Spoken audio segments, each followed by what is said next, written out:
Hello to all of you. अगर आप लोग 12th की ऑर्गेनिक केमिस्ट्री स्टार्ट कर रहे हैं और आपको दिक्कत आ रही है कि 11th के हमारे कौन कौन से वो कॉन्सेप्ट्स हैं जो कि क्लियर नहीं है और जिसके कारण हमें 12th में दिक्कत आ सकती है, और ये प्रॉब्लम सी बात है कि जब आपके 11th के कुछ कॉन्सेप्ट्स क्लियर नहीं होते हैं तो आपको 12th की पढ़ने में दिक्कत आती ही आती है।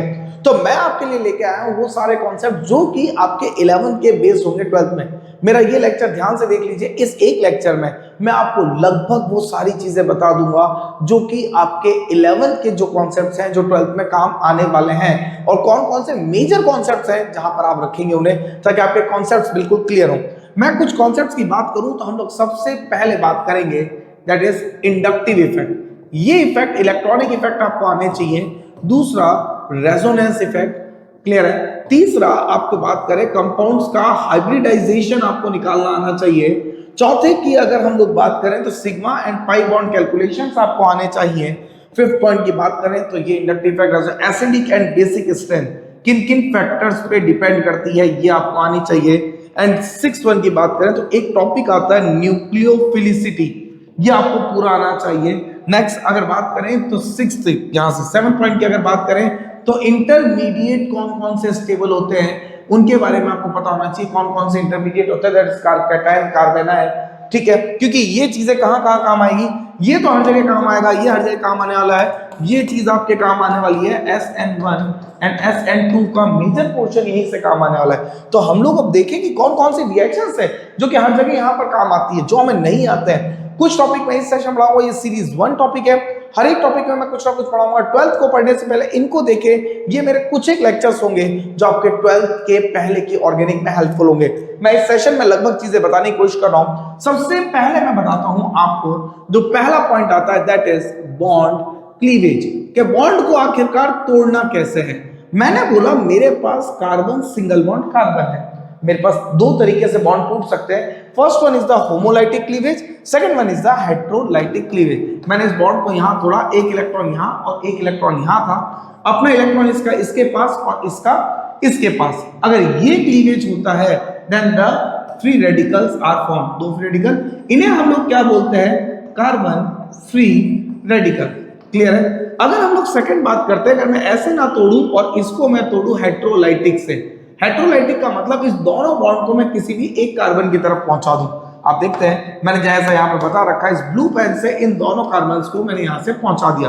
तो मेरे पास क्या बनेगा, एक कार्बन पे चार्ज आएगा पॉजिटिव, दूसरे कार्बन पर चार्ज कैसा आएगा, नेगेटिव। जिस कार्बन पर पॉजिटिव चार्ज इसे कहते हैं कार्बोकेटायन, जिस कार्बन पर नेगेटिव चार्ज इसे कहते हैं कार्बोएनायन, ठीक है। अब इनके स्टेबिलिटी आपको इन तीनों की आनी चाहिए, कार्बोकेटायन की स्टेबिलिटी, कार्बोनाइल की स्टेबिलिटी और कार्बन फ्री रेडिकल। आगे जाके बहुत काम की चीज है। तो अगर हम लोग देखें दैट स्टेबिलिटी ऑफ कार्बोकेटायन और कार्बन फ्री रेडिकल की बात करें तो ये जो स्टेबिलिटी होती है आपके पास, ये आएगी 3 डिग्री, इसके बाद 2 degree and at last it will be the 1 degree. अगर मैं बात करूं कैसे, 3 डिग्री कार्बोकेटायन का मतलब मेरे पास कार्बन है, कार्बन की डिग्री कैसे कैलकुलेट करता है ये चीज देखेंगे।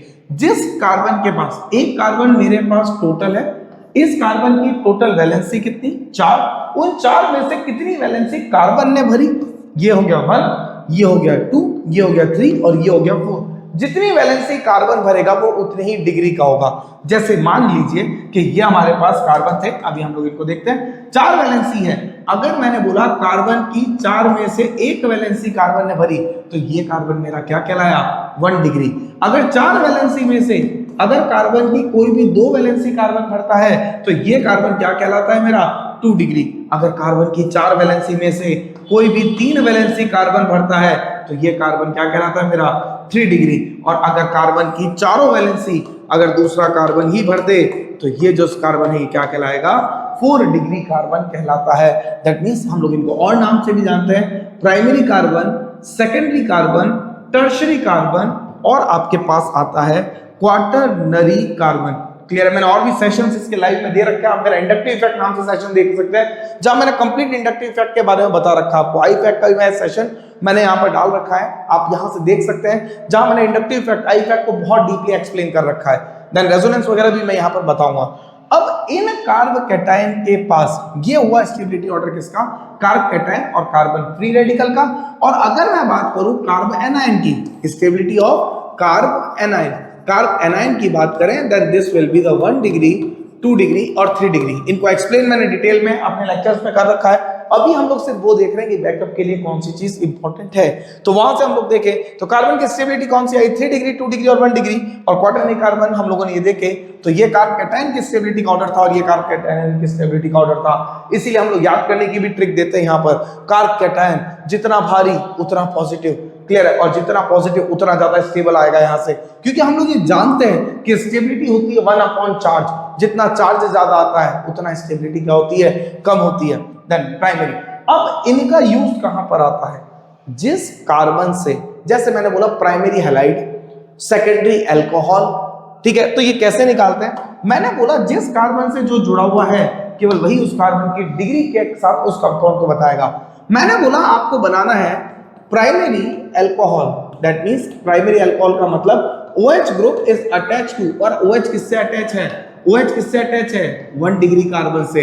ये मेरा कार्बन, वैलेंसी कितनी, 4, कोई भी एक वैलेंसी कौन भर रहा है, कार्बन, बाकी 2 कौन है, हाइड्रोजन, बनेगा कौन, OH। तो ये डिग्री हुई कौन सी मेरी, 1 डिग्री कार्बन, 1 डिग्री कार्बन से OH जुड़ा हुआ तो ये क्या बना, अल्कोहल। तो ये अल्कोहल कौन सा रहा, अरे 1 डिग्री अल्कोहल आया कि नहीं आया भैया भाई, वेरी गुड। मैंने बोला 3 डिग्री क्लोराइड बनाना है आपको, क्लियर है। 3 डिग्री अल्काइल क्लोराइड कैसे बनेगा, ये मेरा कार्बन, क्लियर है, इस कार्बन की वैलेंसी कितनी, 4, बनाना कौन सा डिग्री, 3 डिग्री, 1 2 और 3, तो ये कार्बन बन गया मेरा कौन सा, 3 डिग्री, इससे जुड़ा है मेरा halogen, that is a 3 degree halide.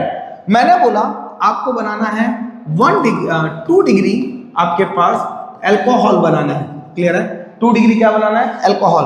तो पहले मैंने क्या लिया, ये मेरा कार्बन 1 2 और 3, क्लियर है कि नहीं, 4 वैलेंसी, 4 में से डिग्री कितनी चाहिए, 2, ये पहली और ये दूसरी मैंने कार्बन भरा, बाकी क्या आया, हाइड्रोजन। तो ये कार्बन मेरा कौन सा, 2 डिग्री, उस 2 डिग्री से लगाना क्या है, OH, that is the OH। तो ये अल्कोहल कौन सा हो गया, दैट इज सेकेंडरी अल्कोहल या फिर 2 डिग्री अल्कोहल। आई होप आपको यहां से समझ में आ गया होगा डिग्री की क्या वैल्यू है। डिग्री कैसे मेजर करते हैं, इस तरीके से, जिस डिग्री की जो चीज बता रखी है वही यहां से काम में आती है। कुछ IUPAC नेमिंग भी है जिनकी मैं नेमिंग बाद में डालूंगा, तो यही डिग्रीज यहां से आपको यूज में ले सकते हैं। नेक्स्ट अगर बात करें कि ये तो हुआ डिग्री ऑफ कार्बन, कहीं भी हम लोग इस डिग्री को यूज में ले सकते हैं। जैसे मैंने बोला कि अगर आपको बताना है CH3 CH2 CH2 CH Cl CH3, दूसरा मैं देखता हूं CH3 CHOH CH3 CH2 and CH3। Third one की अगर बात करें CH3 CCH3 CH2OH CH2 and CH3। Fourth carbon की बात करें CH3 C CH3 CH3 and CH2 and COH। अब अगर हम लोग यहां से बात करें, मेरे को इनकी डिग्री बतानी है, कौन सी डिग्री के अल्कोहल है, कौन सी डिग्री के हैलाइड है, तो मैं कैसे मेजर करूंगा इनको, देखते हैं हम लोग एक बार। यहां से आप बताएंगे, जो पहला वाला है मेरे साथ साथ बोलते चलो, ये मेरे पास कौन सा, ये सेंट्रल कार्बन, क्योंकि इससे हैलोजन जुड़ा है ना, इसको देखो, इस साइड एक कार्बन, इस साइड एक कार्बन, टोटल कार्बन कितने, 2, सेकेंडरी हैलाइड की बात कर रहे हैं हम लोग। ये मेरा अल्कोहलिक पार्ट, ये जुड़ा इससे, ये एक साइड से कार्बन, दूसरा और तीसरा, अरे जो तीनों साइड से कार्बन से जुड़ा, दैट इज 3 डिग्री अल्कोहल। ये मेरा कार्बन देखो, मेरे को ऊपर वाला कार्बन कैसा दिख रहा है, ये कार्बन इससे 4 जुड़े हैं, बट नहीं, मेरे को वो कार्बन देखना है जिससे मेरा OH ग्रुप जुड़ा है, दिस इज दैट ग्रुप। इस ग्रुप से मेरा क्या जुड़ा है, OH, दैट इज CH2। इस CH2 से एक कार्बन ही जुड़ा है, दैट इज ये 1 डिग्री अल्कोहल है। इसकी बात करें, ये OH और इससे एक ही तो कार्बन जुड़ा है, उस कार्बन से कितना कार्बन जुड़ा है मुझे उससे मतलब नहीं है, दैट इज 1 डिग्री अल्कोहल। ये था आपका डिग्री ऑफ कार्बन के बारे में। इंडक्टिव का मैंने बता रखा है। इसके बाद मैं एक और चीज बताता हूं आपको, रेजोनेंस इफेक्ट जो आता है इसके अंदर, ठीक है, that is one of the most important effect, resonance effect. Resonance effect, clear है। रेजोनेंस इफेक्ट की अगर हम लोग बात करें, then what is the resonance. Resonance का मतलब होता है delocalisation of, that is delocalisation of pi electrons, clear है। Delocalisation of the pi electrons को ही हम लोग क्या बोलते हैं, रेजोनेंस इफेक्ट बोलते हैं। अब अगर देखें तो हम लोग सबसे पहले रेजोनेंस किस में देखते हैं, बेंजीन में। आइए बेंजीन को बना लेता हूं मैं। बेंजीन को मैंने क्या किया, यहां से लिया, ये स्ट्रक्चर था, ये बॉन्ड यहां से यहां मूव करेगा, ये प्लस और ये माइनस। सेकंड स्ट्रक्चर में अगर बात करें, दैट मींस ये माइनस यहां से यहां आ गया, ये प्लस यहां आ गया। ये बॉन्ड यहां से यहां मूव करेगा, ये यहां से यहां, what will I get minus, और ये क्या करेगा प्लस। थर्ड पॉइंट की अगर हम लोग बात करें दैट इज यहां से यहां और यहां से यहां, ये माइनस और ये प्लस, एंड लास्ट वाला पॉइंट में ये यहां से और ये यहां। आप देखेंगे कि मेरा फर्स्ट वाला स्ट्रक्चर और मेरे लास्ट वाले स्ट्रक्चर में डबल बॉन्ड की पोजीशन चेंज है। जहां यहां पर सिंगल है वहां पर डबल है, जहां यहां डबल है वहां सिंगल है। दैट मींस हम लोगों ने क्या बोला कि ये पाइप इलेक्ट्रॉन क्लाउड क्या करता है, डीलोकलाइज होता है। इस इफेक्ट को हम लोग क्या बोलते हैं, रेजोनेंस इफेक्ट। ये रेजोनेटिंग, ये सारे स्ट्रक्चर्स क्या कहलाते हैं, these are called as resonating structures, और ये जो पोर्शन है कहलाता है हमारे पास रेजोनेंस हाइब्रिड। ये स्ट्रक्चर क्या कहलाता है, रेजोनेंस हाइब्रिड। अब बात आती है कि टाइप्स ऑफ रेजोनेंस कैसे निकालते हैं। जो मैं फैक्टर्स बता रहा हूं वो काम क्या है, हम लोग नेक्स्ट सेशंस में एसिडिक बेसिक स्ट्रेंथ को भी देखने वाले हैं। टाइप्स ऑफ रेजोनेंस देखने का क्या तरीका है, अब देखते हैं यहां से। टाइप्स ऑफ रेजोनेंस, रेजोनेंस को हम लोग दो टाइप से डिवाइड करते हैं। पहला वाला दैट इज प्लस आर, दूसरा वाला दैट इज माइनस आर। अगर मैं एनसीईआरटी या फिर आपकी कोई बुकिश लैंग्वेज की तरीके से देखूं तो हर एक वो ग्रुप जो कि बेंजीन रिंग पर इलेक्ट्रॉन डेंसिटी को बढ़ाता है वो कहलाता है प्लस आर, जो कि बेंजीन रिंग पर इलेक्ट्रॉन डेंसिटी को कम करता है वो कहलाता है माइनस आर। देखते कैसे, अगर हम यहां से बात करें that means all those groups, यहां से देखें all those groups which increase the electron density over the benzene ring। जबकि अगर मैं यहां से बात करूं तो यहां क्या होंगे, all those group which decrease the electron density over the benzene ring. मतलब बेंजीन वाले पर, बेंजीन रिंग पर जो इलेक्ट्रॉन डेंसिटी को बढ़ा रहा है वो प्लस आर ग्रुप है, और जो घटा रहा है वो कैसा होगा आपके पास, माइनस आर ग्रुप होगा। अब डेंसिटी को कैसे बढ़ाते हैं वो चीज देखते हैं। ये मेरे पास है बेंजीन रिंग, ये है मेरे पास बेंजीन रिंग, और मैंने बोला, मैंने यहां पर लगा दिया ग्रुप कौन सा, OH। इस OH पे क्या है, लोन पेयर है। ये लोन पेयर यहां से यहां डीलोकलाइज करेंगे तो ये बॉन्ड मूव करके यहां आ जाएगा। दैट मींस आपके पास क्या आ गया, इस बॉन्ड के कारण यहां से इस ऑक्सीजन के बीच पार्शियल डबल बॉन्ड कैरेक्टर आ गया। यहां पर चार्ज कैसा आ गया, नेगेटिव। बाकी ऐसे कैसे, इलेक्ट्रॉन का चार्ज कैसा, नेगेटिव। रिंग पर चार्ज भी कैसा, नेगेटिव। दैट मींस आप अगर ये चीज ऑब्जर्व कर रहे हैं तो बेंजीन रिंग पर इलेक्ट्रॉन डेंसिटी क्या हो गई, इंक्रीज हो गई। और जब इलेक्ट्रॉन डेंसिटी इंक्रीज हो गई तो ये क्या कहला रहा है, आपके पास प्लस आर इफेक्ट कहला रहा है। नेक्स्ट अगर बात करते हैं कि ये मेरे पास बेंजीन रिंग, क्लियर है। अब यहां से मैंने एक ग्रुप जोड़ा, N double bond O and coordinate bond O, that is the NO2 group. इस NO2 ग्रुप ने यहां से यहां इलेक्ट्रॉन भेजे तो इसने इलेक्ट्रॉन इससे मांगे। जब इन्होंने इलेक्ट्रॉन इससे मांगे तो हमारे पास बन क्या गया, डबल बॉन्ड नाइट्रोजन, ऑक्सीजन पर नेगेटिव चार्ज, यहां से कोऑर्डिनेट बॉन्ड अपनी जगह। इस बार मेरा चार्ज कैसा आया, प्लस। नेगेटिव था तो इलेक्ट्रॉन डेंसिटी बढ़ रही थी, पॉजिटिव है तो इलेक्ट्रॉन डेंसिटी क्या हो गई मेरे पास, कम हो गई भाई। The electron density will decreases. यहां से ये क्लियर हुआ पॉइंट। अब अगर अपन और देखें इस चीजों को कि कैसे हम लोग इसको एक्सप्लेन कर रहे हैं, और यहां से देखते हैं। अब मैंने क्या बोला कि ये जो ग्रुप्स देखे जाते हैं इलेक्ट्रॉन डेंसिटी की तरफ देखे जाते हैं। Benzene shows electrophilic substitution reaction, मतलब बेंजीन पर अटैक करने वाला ग्रुप कौन सा होगा, इलेक्ट्रोफाइल होगा। नेगेटिव चार्ज डेंसिटी जब बढ़ती है वो यहां यहां और यहां बढ़ती है। दैट मींस मैंने अगर किसी भी बेंजीन रिंग पर इस ग्रुप X के कंपैरिजन में यहां यहां और यहां पोजीशन में देखा, then this is called as ortho, this is called as para position, this is also called as ortho. तो यहां से जब इलेक्ट्रोफाइल आता है वो कौन से ग्रुप पे अटैक करता है, that is ortho and para position. तो जो प्लस आर ग्रुप होते हैं, जो प्लस आर ग्रुप होते हैं ये कैसे होते हैं, ortho and para directing groups. ये कैसे होते हैं, ऑर्थो एंड पैरा डायरेक्टिंग, क्योंकि बेंजीन रिंग भी क्या कर रहा है, इलेक्ट्रोफाइल को अट्रैक्ट करना चाह रहा है। ये भी क्या कर रहे हैं, इलेक्ट्रॉन को हम लोग क्या कर रहे हैं, इंक्रीज कर रहे हैं। दैट मींस ये क्या होते हैं, these are called as ring activators. ये क्या कहलाते हैं, रिंग एक्टिवेटर्स। जबकि अगर मैं इसकी बात करूं यहां से, क्लियर है, यहां से अगर हम लोग इसकी बात करें तो यहां पर क्या हो रहा है, बेंजीन रिंग के ऊपर चार्ज यहां पर और यहां पर इस ग्रुप के कंपैरिजन में कैसा हो रहा है, पॉजिटिव। तो जब मेरा इलेक्ट्रोफाइल इस पर अटैक करने आएगा ई पॉजिटिव, तो यहां भी नहीं जा पाएगा और ये ग्रुप यहां भी नहीं जा पाएगा। तो इस ग्रुप के पास जाने के लिए बचा ही क्या, सिर्फ, क्लियर है, इस ग्रुप के पास जाने के लिए क्या बचा, केवल ये पोजीशन बची है। Then these are called as meta position. तो इन्हें हम लोग क्या बोलते हैं, these group are considered as meta directing groups. ये क्या कहलाते हैं, मेटा डायरेक्टिंग ग्रुप्स कहलाते हैं, या फिर ये क्या कहलाते हैं। पहली बात तो इसने रिंग को दो जगह ब्लॉक कर दिया भाई, दो जगह तो ये आने ही नहीं दे रहा है, तो ये क्या कहलाते हैं, रिंग डीएक्टिवेटर्स। क्लियर है। अब याद करने की ट्रिक कि वो कौन से ग्रुप्स होंगे जो कि एक्टिवेटिंग ग्रुप की तरह काम करेंगे, वो कौन से ग्रुप होंगे जो डीएक्टिवेटिंग ग्रुप की तरह काम करेंगे। क्लियर है। तो अगर अपन देखते हैं हम लोग यहां से, तो एक्टिवेटिंग और डीएक्टिवेटिंग की बात करें तो हर एक वो ग्रुप जो रिंग के ऊपर AB की तरह लोन पेयर के ऊपर रहेगा, ए लोन पेयर बी है, that is called as plus R group. ये ट्रिक है इसकी, मैं आपको एक सिंपल सी ट्रिक बता रहा हूं, मैं आपको एक सिंपल सी ट्रिक बता रहा हूं जिसके कारण आप प्लस आर और माइनस आर चुटकियों में निकाल लेंगे। आइए देखते हैं कैसे।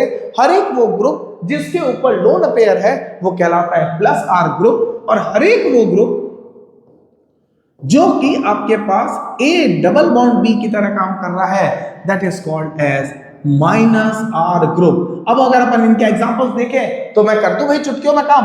मैंने बोला कि अल्कोहल, मैंने ग्रुप दिया आपको OH, मैंने आपको ग्रुप दिया CHO, मैंने आपको ग्रुप दे दिया यहां पर COOH, मैंने आपको ग्रुप दे दिया, अब आप मर्जी है जो ग्रुप लो, OCH3, मैंने आपको ग्रुप दे दिया एनिलीन NH2, मैंने आपको ग्रुप दे दिया that is the COR, that is the ketone, मैंने आपको ग्रुप दे दिया एल्डिहाइड, हम लोग ले चुके हैं, कार्बोक्सिलिक एसिड हम लोग ले चुके हैं, मैंने आपको ग्रुप दे दिया साइनाइड, हम लोगों ने आपको ग्रुप दे दिया हैलाइड। ये सारे ग्रुप्स मैंने आपको दे दिए। अब बताते हैं फटाफट कैसे। हम लोग अब एक सिंपल सी बात करते हैं कि हमें कितना आता है। OH मुझे पता है ऑक्सीजन के ऊपर लोन पेयर, अरे स्ट्रक्चर कौन सा, A lone pair B, that is called as plus R। मेरे साथ अगर ट्रिक समझ में आई है तो कमेंट में यस जरूर लिखिएगा। देन यहां से CHO, can I right CHO in this way, क्या मैं इस रिंग को ऐसा बना सकता हूं क्या, C double bond O and H। Then ये स्ट्रक्चर कौन सा है, A डबल बॉन्ड B, अरे भाई बधाई हो, A डबल बॉन्ड B मिल गया, that is called as minus R। यहां पर COOH, can I write the ring in this way, क्या मैं ऐसा लिख सकता हूं क्या, CO और OH। क्लियर है। ये कौन सा ग्रुप है, A double bond B, that is called as minus R। Clear है। और OCH3 लोन पेयर दिख गया plus R, NH2 lone pair दिख गया plus R, C double bond O minus R, अरे डबल बॉन्ड आ गया ना, A डबल बॉन्ड B वाला सीन हो गया ना, यहाँ से C ट्रिपल बॉन्ड N ऐसे बचेगा, दैट इज ट्रिपल बॉन्ड आ गया तो माइनस R। अरे क्लोरीन के ऊपर लोन पेयर है, ये कैसा, प्लस R। ये ट्रिक थी आपकी जिसके कारण आप क्या निकाल सकते हैं, किसी भी कंपाउंड का प्लस R और माइनस R कैलकुलेट इजीली कर सकते हैं। इंडक्टिव इफेक्ट मैंने पहले एक लेक्चर में समझा रखा है बहुत अच्छे से, उसका लिंक भी मैंने डिस्क्रिप्शन में डाल दिया है, आप उस सेशन को भी अच्छे से देख लीजिए। R इफेक्ट आपका हो गया, इंडक्टिव इफेक्ट हो गया, रिंग को चलाना आ गया, तो बस एक छोटा सा टॉपिक और बचता है, that is acidic and basic strength. तो सिंपल सी बात ध्यान रखना कि किसी भी चीज की, अरे भाई किसी भी चीज की जो एसिडिक स्ट्रेंथ है ये हमेशा क्या प्रोपोर्शनल होती है, minus R minus hyper conjugation and minus I upon inversely proportional two plus R plus hyper conjugation और क्या कहलाता है, प्लस I। अरे समझ में मेरे बात आई, क्लियर है। अरे भाई मेरी बात समझ में आई आप लोगों के, ये आपके पास ट्रिक है जिसके कारण आप पता लगा सकते हैं कौन कितना बेसिक, कौन कितना एसिडिक। आइए पता करते हैं हम लोग कैसे। आपके कोर्स में माइनस R तो मैंने सिखाई दिया आपको, मैंने बोला फिनॉल, अरे भाई मैंने क्या लिया, फिनॉल। आपके एनसीईआरटी का ही क्वेश्चन है ये कि पहला मैंने लिया फिनॉल, दूसरा मैंने क्या लिया, that is the OH, that is the nitrophenol, तीसरा मैंने क्या लिया 1 और 2 डाई नाइट्रोफिनॉल, और तीसरा मैंने क्या ले लिया, ये OH, ये NO2, ये NO2 और ये भी क्या हो गया आपके पास NO2। तो ये चीजें मैंने देखी, तो NO2 मेरा ग्रुप कैसा है, अरे भाई मैं एक जगह बना के देख लूं क्या, शायद NO2 ऐसा कुछ बनता है। और A डबल बॉन्ड B ये कैसा ग्रुप है, माइनस R, यहाँ कोई नहीं, यहाँ माइनस R, यहाँ माइनस R, यहाँ माइनस R मैक्सिमम और यहाँ माइनस R ज्यादा। यहां से यहां चलते टाइम अरे माइनस R ग्रुप क्या हो रहा है, बढ़ रहा है, तो माइनस R बढ़ रहा है तो एसिडिक स्ट्रेंथ भी क्या हो जाएगी, बढ़ जाएगी। ये था मेरा क्वेश्चन। अरे भाई आ सकता है, that is called as, this is the strong acid and phenol is considered as weak acid. तो नाइट्रोफिनॉल कौन सा ग्रुप है? -R। ये इलेक्ट्रॉन डेंसिटी को अपनी तरफ खींचने की कोशिश करेगा, ठीक है। नेक्स्ट अगर बात करें, एक क्वेश्चन नीट में भी आया हुआ है, ये दिया इन्होंने फिनॉल, ये दिया इन्होंने कौन सा? OH ग्रुप और CH3 ग्रुप। ये ग्रुप इन्होंने दिया कौन सा? यहां पर OH और NO2 ग्रुप। अब बताओ भाई, ये A, ये B और ये C कौन सा ज्यादा एसिडिक? देन देखिए यहां से OH, यहां से बात करते कोई इफेक्ट नहीं। CH3 कैसा? प्लस आई, आर इफेक्ट नहीं करता। आपके कोर्स में मैंने इंडक्टिव इफेक्ट में बता रखा है कि आपके कोर्स पे केवल आई इफेक्ट कौन से हैं? With alkyl group. NO2 कैसा? -R और -I ग्रुप। दैट मींस ये -R तो समझ में आया ना, तो सबसे ज्यादा कौन एसिडिक? C। प्लस तो नहीं होगा तो बचेगा A एंड देन बना B। ये क्वेश्चन भी नीट में आया हुआ है। तो इस टाइप के क्वेश्चंस आपके आते हैं तो आप इनको इजीली कर सकते हैं। कैसे आपको करना है ये आप लोगों को ऑब्जर्व करना है। हम लोग बहुत जल्दी इस पे और कुछ भी डालने वाले हैं, हाइब्रिडाइजेशन इंक्लूड करने वाले हैं, और ये चीजें आपको पहले से आनी चाहिए। Acidic strength, basic strength, inductive effect, resonance, ठीक है। जैसे जैसे मैं टॉपिक्स को आगे बढ़ाता जाऊंगा, ये कुछ चीजें थी जो आपको आनी ही चाहिए, जैसे रेजोनेंस हो गया, क्लियर है कि नहीं, इलेक्ट्रॉनिक कॉन्फ़िगरेशन हो गया, डिग्री ऑफ कार्बन हो गया। ये 2-3 चीजें अगर आपको आ गई तो आपके पास सब आ गया। समराइज करते हैं तो हम लोग देखें तो हम लोगों ने आज क्या पढ़ा? देखो, +R -R ये ग्रुप मैंने आपको बताया, +I ग्रुप और -I ग्रुप मैंने आपको पहले के लेक्चर में बता रखे हैं इंडक्टिव इफेक्ट्स में। प्लस हम लोगों ने पढ़ा कार्ब कैटायन कितने टाइप का होता है। ये था मेरा session. Thank you so much to all of you for attending this session. अगर आपको मेरा सेशन अच्छा लगा हो तो प्लीज आप चैनल को सब्सक्राइब करें और मेरे टेलीग्राम ग्रुप को ज्वाइन करें। वहां मैंने सारे PDF नोट्स डाल रखे हैं जो आपको नीड है।